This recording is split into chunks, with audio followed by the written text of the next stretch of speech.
CPയുടെ 25ാം party Congress ഇന്ന് ചണ്ഡീഗഡിൽ ആരംഭിക്കുകയാണ്. അതിനായി പ്രതിനിധികളടക്കമുള്ളവർ ഇവിടെ എത്തിച്ചേർന്നിരിക്കുന്നു.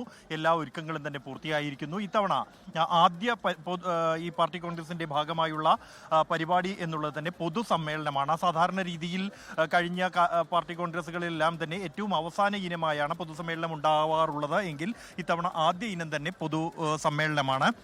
ഈ വേദിയിൽ നിന്നും ഏതാണ്ട് 15 കിലോമീറ്റർ അകലെ മൊഹാലിയിലെ സബ്ജി മണ്ടിയിൽ ഈ പൊതു സമ്മേളനം. അതേ സമയം നാളെ ആയിരിക്കും ഔപചാരികമായി ഈ വേദിയിൽ മുൻ ജനറൽ സെക്രട്ടറി സുരവരം സുധാകർ റെഡ്ഡിയുടെ പേരിട്ടിരിക്കുന്ന ഈ സമ്മേളന വേദിയിൽ പരിപാടികൾ ആരംഭിക്കുക. അതിൽ പ്രധാനമായും നാളെ ഉദ്ഘാടന സമ്മേളനം. അത് മറ്റ് ഇടത് പാർട്ടികളുടെ നേതാക്കൾ അടക്കമുള്ളവർ ആ ഉദ്ഘാടന സമ്മേളനത്തിൽ പങ്കെടുക്കുന്നുണ്ട്.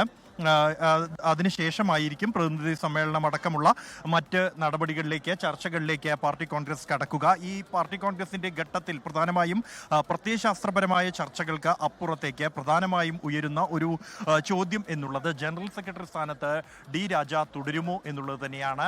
പ്രായപരിധി കഴിഞ്ഞ പാർട്ടി കോൺഗ്രസിലാണ് ഭരണഘടനയിൽ പാർട്ടി ഉൾപ്പെടുത്തിയിരുന്നത്. അത് കർശനമായി പാലിക്കുകയാണെങ്കിൽ 75 വയസ്സ് പൂർത്തിയാക്കിയ ഡി രാജ പദവി ഒഴിയേണ്ട സാഹചര്യം ഉണ്ടാകും. കേരള ഘടകം അടക്കം വലിയ തോതിൽ ഈ ഒരു ആവശ്യം, അതായത് പ്രായപരിധി കർശനമായി പാലിക്കണം എന്ന ഒരു ആവശ്യം ഉന്നയിക്കുന്നുണ്ട്. കാരണം ഈ പ്രായപരിധി കർശനമായി പാലിക്കപ്പെട്ട ഒരു സംസ്ഥാനമാണ് കേരളം. അതിൻ്റെ തുടർന്ന് വലിയ വിവാദങ്ങളിലേക്കും ഒഴിവാക്കപ്പെട്ട നേതാക്കളിൽ നിന്നും പ്രതികരണങ്ങളിലേക്കും എല്ലാം തന്നെ കഴിഞ്ഞ സംസ്ഥാന സമ്മേളന വേളയിൽ പോയിരുന്നു.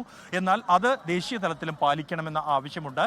അതുകൊണ്ട് തന്നെ ഡി രാജ ഒഴിയണം എന്ന നിലപാട് കേരള ഘടകത്തിലെ ഒരു വിഭാഗത്തിന് ഉണ്ട് എന്നുള്ളത് യാഥാർത്ഥ്യമാണ്. കഴിഞ്ഞ പ്രതികരണങ്ങളിലെല്ലാം തന്നെ കാര്യം വ്യക്തമായതുമാണ്. എന്നാൽ അത്തരത്തിൽ കർശനമായി പാലിക്കുകയും ഡി രാജ സ്ഥാനമൊഴിയുകയുമാണെങ്കിൽ അത് പാർട്ടിക്ക് നിലവിലെ സാഹചര്യത്തിൽ ഗുണം ചെയ്യില്ല. പാർട്ടിയെ സംബന്ധിച്ചിടത്തോളം ദേശീയ തലത്തിൽ തന്നെ ഒരു മുഖമായ നേതാവ് പദവി ഒഴിയുന്നത് ഗുണം ചെയ്യില്ല എന്നും ഘട്ടം ഘട്ടമായി ഒരു നേതൃമാറ്റം മാത്രമാണ് പ്രായോഗികമെന്നുമുള്ള നിലപാട് ദേശീയ തലത്തിൽ മറ്റ് സംസ്ഥാന ഘടകങ്ങളിൽ നിന്നുള്ള നേതാക്കൾക്കുണ്ട്. എന്തായാലും ഇക്കാര്യത്തിൽ ഒരു തീരുമാനം എന്നുള്ളത് പാർട്ടി കോൺഗ്രസിൽ നടക്കുന്ന ചർച്ചകളിൽ തന്നെയായിരിക്കും ഉണ്ടാകുക. ഇന്ന് വൈകിട്ട് ദേശീയ എക്സിക്യൂട്ടീവും ദേശീയ കൗൺസിലും യോഗം ചേരുന്നുണ്ട്. ശരി, വൈകിട്ടോടുകൂടി പാർട്ടി കോൺഗ്രസ് അതിന്റെ നടപടികളിലേക്ക് കടക്കും. ചണ്ഡീഗഡിൽ നിന്ന് ബൽറാം നെടുങ്ങാടി വിശദാംശങ്ങൾ പങ്കുവയ്ക്കുകയായിരുന്നു.